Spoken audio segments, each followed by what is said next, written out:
नमस्कार, आपण पाहतात खेड टाइम्स. आजच्या पॉलिटिकल न्यूजरूम बुलेटिनमध्ये आपले स्वागत. नुकत्याच झालेल्या तिसऱ्या टप्प्यातील मतदानामध्ये बारामती लोकसभा मतदारसंघातील मतदान संपन्न झालं. या मतदारसंघानंतर उपमुख्यमंत्री अजित पवार आणि ज्येष्ठ नेते शरद पवार या दोघांनीही शिरूर लोकसभा मतदारसंघावर आपलं लक्ष केंद्रित केलं आहे. महायुतीचे उमेदवार शिवाजीराव आढळराव पाटील यांच्या प्रचारार्थ राष्ट्रवादी काँग्रेसचे अध्यक्ष अजित पवार यांनी बुधवारी दिवसभरात शिरूर लोकसभा मतदारसंघातील घोडेगाव, टाकळे हाजी, लोणी आणि ओतूर अशा 4 सभा घेतल्या. तर महाविकास आघाडीचे उमेदवार डॉक्टर अमोल कोल्हे यांच्या प्रचारार्थ राष्ट्रवादी काँग्रेसचे संस्थापक शरद पवार यांनी शिरूर तालुक्यात एक सभा घेतली. दिवसभरात झालेल्या सभांमधून शिरूरचं वातावरण चांगलं ढवळून निघालं. महाविकास आघाडीचे उमेदवार डॉक्टर अमोल कोल्हे यांच्यासाठी खुद्द शरद पवार, तर महायुतीचे उमेदवार शिवाजीराव आढळराव पाटील यांच्यासाठी अजित पवार मैदानात उतरल्यामुळे प्रचाराची रंगत शिगेला पोहोचलेली पाहायला मिळाली. बुधवारी झालेल्या सभांमध्ये रंगलेला राजकीय आखाडा आणि त्यामध्ये झालेली राजकीय जुगलबंदी आज आपण आजच्या व्हिडिओमधून पाहणार आहोत. शिरूर तालुक्यातील 5 कंदील मैदानात शरद पवारांची जाहीर सभा झाली. या सभेत बोलताना महाविकास आघाडीचे उमेदवार डॉक्टर अमोल कोल्हे यांनी अजित पवार आणि शिवाजीराव आढळराव पाटील यांच्यावर निशाणा साधला. आढळराव पाटील हे स्वतःच्या फायद्यासाठी खासदार झाले, त्याचा त्यांनी पुनरुच्चार केला. छत्रपती संभाजी महाराजांच्या समाधीस्थळाच्या मुद्द्यावरूनही त्यांनी अजित पवारांना लक्ष केलं. अजित पवारांनी मतदारसंघातील प्रकल्पांनाही पुढे जाऊ दिलं नाही असा आरोपही त्यांनी यावेळी केला. नक्की काय म्हणाले डॉक्टर अमोल कोल्हे, पहा. बारामतीतून काही पाहुणे आलेत, 12 सभा घ्यायलेत, काही राष्ट्रीय नेते आलेत, आता कळले त्यांचे प्रदेशाध्यक्ष पण येणार आहेत. अरे, एका शेतकऱ्याच्या पोराला पाडायला एवढी ताकद लागत असेल, त्याचं कारण आहे पाठीशी आदरणीय पवार साहेबांचा आशीर्वाद. प्रश्न ज्या गोष्टीचा विचारला त्याच संबंधातलं एक कॉम्पोनंट तुमची कंपनी बनवते, हा योगायोग समजायचा का? याचं उत्तर दिलंच नाही. आदरणीय साहेब देशाचे संरक्षण मंत्री होते. संरक्षण खात्याचं एक कंत्राट म्हणजे कितीचा फायदा हे तुम्ही समजून घ्या. त्यामुळे मूळ मुद्दा, एक मराठी माणूस अमेरिकेत कंपनी काढतो, अभिमानच आहे ना आम्हाला.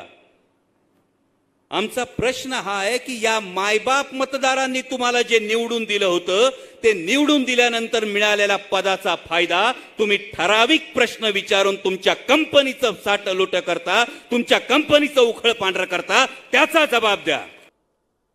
छातीवर हात ठेवून आपण उत्तर द्यावं. आपण 91 साली या भागाचे लोकप्रतिनिधी होतात. आपण 13 वर्ष पुणे जिल्ह्याचे पालकमंत्री होतात. छत्रपती संभाजी महाराजांची समाधी वडू आणि तुळापूरला 334 वर्ष आहे. आपण 13 वर्ष पालकमंत्री असताना का तुम्हाला कधीच त्या समाधी स्थळाचा विकास करावासा वाटला नाही? याचं उत्तर दिलं पाहिजे. मग खासगीतल्या जशा गोष्टी सांगताना दादा, तशा जाहीरपणे घेतलेल्या बैठकांचे सुद्धा अहवाल द्या ना. खरं सांगा, पुणे नाशिक सेमी हायस्पीड रेल्वेची पहिली बैठक कधी झाली आणि महाराष्ट्र सरकारला पहिलं सादरीकरण कसं झालं? दादा, कदाचित शब्दाला पक्के असलात तरी तुमच्या उमेदवाराची गोची होईल, कारण 2018ला झालेला DPR हा सादर केलाच गेला नव्हता. दादा, त्याची तारीख लिहून घ्या, 4 जून 2020 तुमच्या दालनात पहिली बैठक झाली आणि पहिल्यांदा पुणे नाशिक सेमी हायस्पीड रेल्वेचं सादरीकरण झालं. या सभेत शरद पवार यांनी शिरूरच्या विकासात आपला कसा हातभार आहे याची उपस्थितांना आठवण करून दिली. लोकसभेत काम करून घेण्यासाठी, निधी मिळवण्यासाठी सत्ता असावीच लागते असं नाही, म्हणून त्यांनी विरोधकांच्या सत्तेच्या आमिषाला बळी पडू नका असा सवाल उपस्थितांना दिला. या सभेमध्ये त्यांनी आगामी विधानसभेचं गणितही मांडलं. यंदाच्या विधानसभा निवडणुकीनंतर शिरूरला मंत्रिपद देणार असं आश्वासन त्यांनी यावेळी दिलं. काय म्हणाले शरद पवार, चला पाहूया. 2 गोष्टी लक्षात ठेवा. लोकसभेमध्ये गेल्याच्या नंतर सत्ता आवश्यकच असते असं नाही. सत्ता नसताना सुद्धा काम करता येतं. फक्त जागरूक सभासद म्हणून तुमचा लौकिक झाला पाहिजे. मला विधानसभा, लोकसभा आणि राज्यसभा या 3 ठिकाणी जाऊन आता 56 वर्ष झाली. आज हिंदुस्थानच्या लोकसभेमध्ये एक माणूस असा नाही आहे की तो सतत 56 वर्ष या नेत्याच्या समारोहामध्ये आहे. या 56 वर्षामध्ये मला एकंदर जी संधी मिळाली त्या 56 वर्षामध्ये मी मंत्रिमंडळामध्ये 20-22 वर्ष असेल. बाकीच्या 30-32 वर्षात मी मंत्री नव्हतो. पण मंत्री नव्हतो म्हणून भागाला निधी मिळत नाही हे खरं नाही. जे लोक सांगतात निधी आणण्याच्यासाठी जावं हे काही खरं नाही. तुम्ही जावं लागतं, भागाचे प्रश्न मांडावे लागतात. काही नेते सांगतात की नुसते भाषणं करून काही उपयोग नाही. मग फादर विनोदे जायचं कशाला? तिच्या गाऊन तुमचं म्हणणं मांडलं नाही तर ते सभासदपद घेण्यात अर्थ काय? आणि त्यामुळे जे लोक सांगतात की भाषणाची काही गरज नाही, निधी मिळत नाही, मला तुम्हाला एवढंच सांगायचे, कुणीही चांगलं काम करणारा जागरूक सभासद असेल तर लोक पार्लमेंटमधून त्याचे प्रश्न सहजपणानं सुचत असतात. आणि ते सोडून येण्याची धमक डॉक्टर कोल्हेंच्यामध्ये आहे. आणि त्यामुळे अशा व्यक्तीला तुम्ही त्या ठिकाणी मोठ्या मताने विजयी केलं पाहिजे. पण एक तक्रार असायची की आंबेगाव, जुन्नर, खेड आणि शिरूर या ठिकाणी नेहमी एक वाद व्हायचा मंत्रिपद कोणाला. आणि ते मंत्रिपद माझ्याकडनं बऱ्याच वेळेला आंबेगावला दिलं गेलं ही वस्तुस्थिती. आणि ते मी कबूल करतो. 4पैकी 3 समजलेला. आता राहिलं जागा मंत्रिपदाची.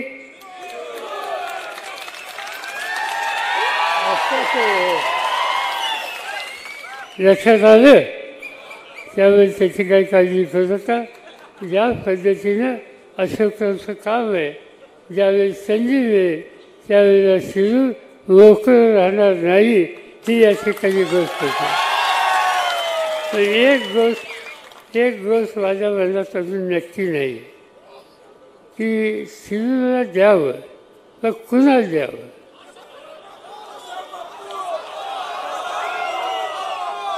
असं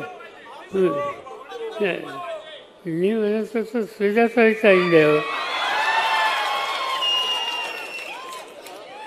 ठीक आहे, त्याचा शिक्षेचा भाग सोडून द्या. पण एकच हे मान्य त्यामुळे नक्कीच शिरूर तालुक्याला त्या ठिकाणी निर्णय घेण्याचा अधिकार कसा मिळेल, त्याला आज किंवा उद्या ज्यावेळी संधी मिळेल त्यावेळी ती शिरूरलाच मिळेल एवढंच त्या ठिकाणी सांगतो आणि आपल्या सगळ्यांची रजा घेतो. शिरूर लोकसभा मतदारसंघात अजित पवार यांच्या बुधवारी दिवसभरात 4 सभा झाल्या. आंबेगाव तालुक्यातील घोडेगावमध्ये झालेल्या सभेत महायुतीचे उमेदवार शिवाजीराव आढळराव पाटील हे डॉक्टर अमोल कोल्हेंवर चांगलेच बरसले. मी 15 वर्षात केलेल्या कामांचं क्रेडिट कोल्हे घेत आहेत. त्यांनी कसलंही काम, कोणताच प्रकल्प मतदारसंघात आणला नाही. निष्ठा करणाऱ्या कोल्हेंनी स्वतः 5 पक्ष बदलले आहेत. त्यामुळे नाटकी भाषेत बोलणाऱ्यांना आता भुलू नका असे आवाहन त्यांनी यावेळी केले. केंद्र सरकारच्या मदतीनं मतदारसंघात काम करण्याचं साधही त्यांनी यावेळी उपस्थापना घातली. काय म्हणाले आढळराव पाटील, चला पाहूया. कोकणामध्ये रेल्वे धावण्यासाठी 28 वर्ष लागली. आणि हे म्हणतात 2 महिन्यामध्ये त्यांचा पोपट बोलायला लागला की रेल्वे सेमी हायस्पीड रेल्वे अरे 2 महिन्यामध्ये रेल्वे कोण करतं?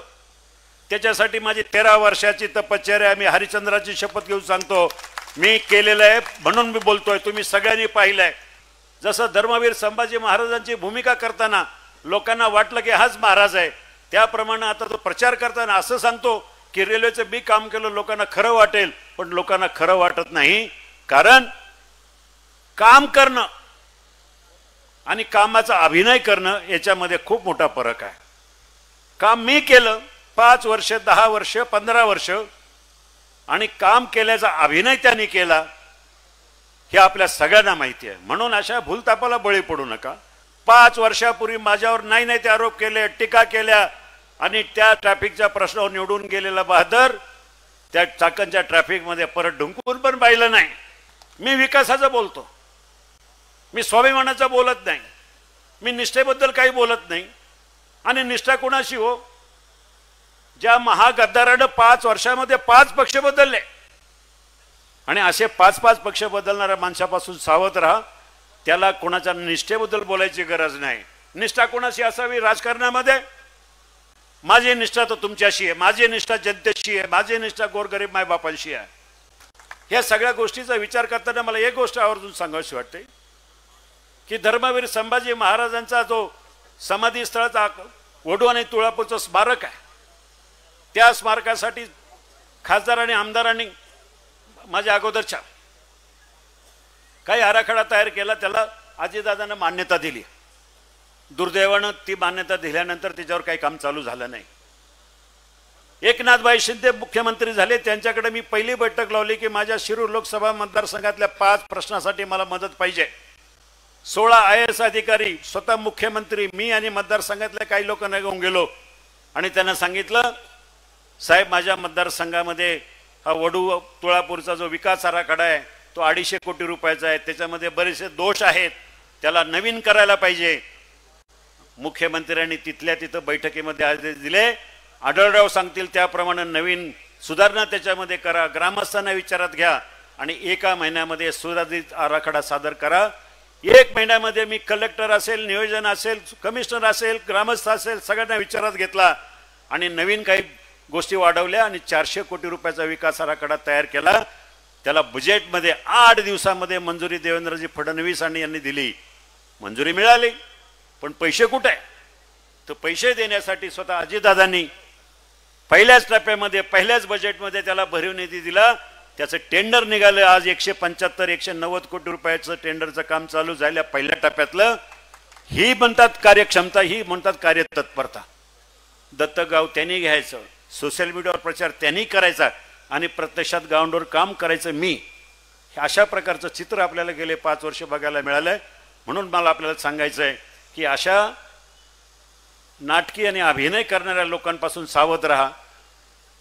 ग्राउंडवर असणाऱ्या माणसाचं काम बघा, राऊंडवर येणाऱ्या माणसाचं काम बघू नका. या सभेत बोलताना उपमुख्यमंत्री अजित पवार यांनी डॉक्टर अमोल कोल्हे यांच्यावर सडकून टीका केली.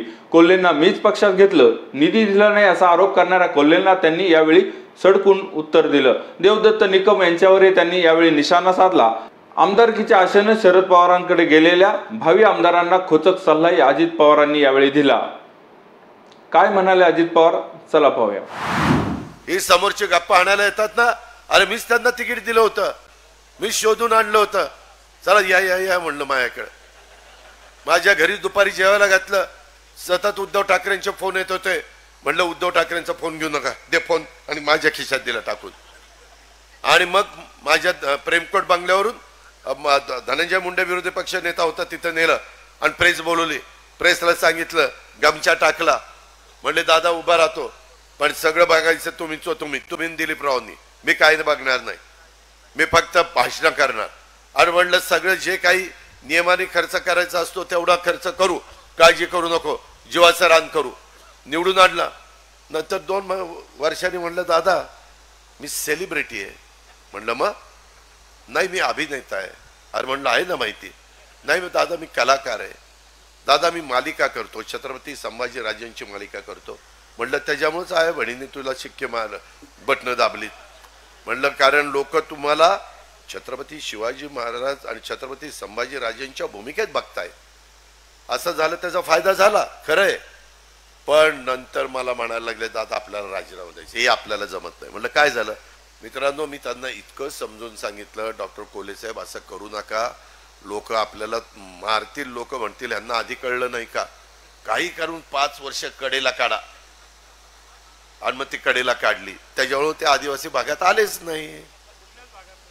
तिथं मग मालिकेचं कोण, मालिकेमध्ये जे रात्री शूटिंग चालतं ते शूटिंग कोण करणार? तुमच्याकडे पाणी बघायचं, तुमचे प्रश्न सोडवायचे, तुमच्या अडचणीचं काही कामं करायची, कामचं शूटिंग करायचं. आमचं पहिलं ध्येय शूटिंग करणे. आता तर समोर काही करायचं कारणच नाही, समोरच्या बटनाचा विचारही करण्याचं कारण नाही. कारण त्यांनी 5 वर्षामध्ये काय केलं? आपली पुणे आणि नाशिक रेल्वे पण केली नाही. आपली वाहतुकीची कोंडी सोडवण्याच्या करता नॅशनल हायवेच्या निमित्तानं जी कामं करायला पाहिजे होती ती केली नाही. मी आता टीका केली की मला लोकांना दाखवतात एवढी पत्र दादांना दिली पण दादांनी मला पैसे दिले नाही. अरे कधी पत्र दिली? तिथं मालिकेचं शूटिंग करायचं आणि कुठं पत्र दिली? आता आत्ताच्या तारखा टाकतो, त्याच्या तारखा टाकतो ना आता सांगतो पत्र दिली. काही खोटं बोलता? मी शिवाजीराव आढळरावांना पैसे दिले, ते महायुतीमध्ये होते म्हणून. मग हे राष्ट्रवादीमध्ये असताना पैसे दिले नसते? शरद बुट्टे पाटील एकेकाळी माझाच कार्यकर्ता, का मला सोडून गेला कुणाला माहिती, परंतु आता तिकडे, परंतु आला तरी त्याचं काम करतो. पुढे करतो की नाही? मी भेदभाव करत नाही, कारण मला माहिती आहे पुढं कधीतरी माझ्याकडे येणारच आहे. ज्यांना संधी दिली कारखान्याचा मार्केट कमिटीला, ती पण तिकडे निघून गेला. त्याला आता वाटायला लागलं उद्याचे ते आमदारच. आणि आता आमच्या समोरच्या पार्टीचे जे येणार नाही त्याला म्हणतात ये ये, आणि त्याला म्हणतात तुला आमदारकी, तुला आमदारकी. मी इंदापूर तालुक्यात तिघांना सांगितलं त्यांनी आमदारकी. मी तिघांना वेगवेगळं घेतलं आणि स्पीकरवर फोन लावला. म्हणलं काय रे तुला काय सांगितलं? म्हणले आपल्याला आमदारकीचा शब्द दिलाय. त्या दुसऱ्याला म्हणलं ऐक ऐक साले ऐक तू. नंतर त्याला तिसऱ्याला घेतला. म्हणलं काय रे काय झालं? साहेब दादा मला आमदारकी देणारच आहे. ते म्हणले तुझीच आमदारकी. झालं तिघं तर उतारी पडलीच तिथं. म्हणलं ही बघ असलंय, ज्यावेळेस वेळ येते ना माणूस कशालाही हो म्हणतो. तू म्हणशील ती पूर्व दिशा, इकडं हा ही पूर्व, असं नसतं. आम्ही खोटं बोलणार नाही, आम्ही वेगवेगळ्यांना संधी देऊ. तुम्ही काळजी करू नका. जो काम करतो तो चुकतो, जे काम करत नाही तो बिनचूक असतो. कारण ते काम करत नाही, ते नुसतं शूटिंगला जातो मुंबईला. ही गोष्ट लक्षात ठेवा, वाईट वाटून घेऊ नका. खरं आहे ते सांगतो. 5 वर्ष वाया गेलीत. तो बॅकलॉग भरून काढायचा आहे, आणि तो बॅकलॉग भरून काढायला केंद्राची आणि राज्याची मदत लागणार आहे. राज्यात आम्ही आहोतच, परंतु केंद्रात पण मोदी साहेब तिथे येणार आहेत असा जनतेचा देशातल्या कौल आहे. त्याच्यात माझ्या शिरूर आंबेगाव विधानसभा मतदारसंघाच्या मतदारांनी किंवा आंबेगाव शिरूर मतदारसंघाच्या मतदारांनी पण कुठं मागं राहू नका अशी माझी तुम्हाला हात जोडून विनंती आहे.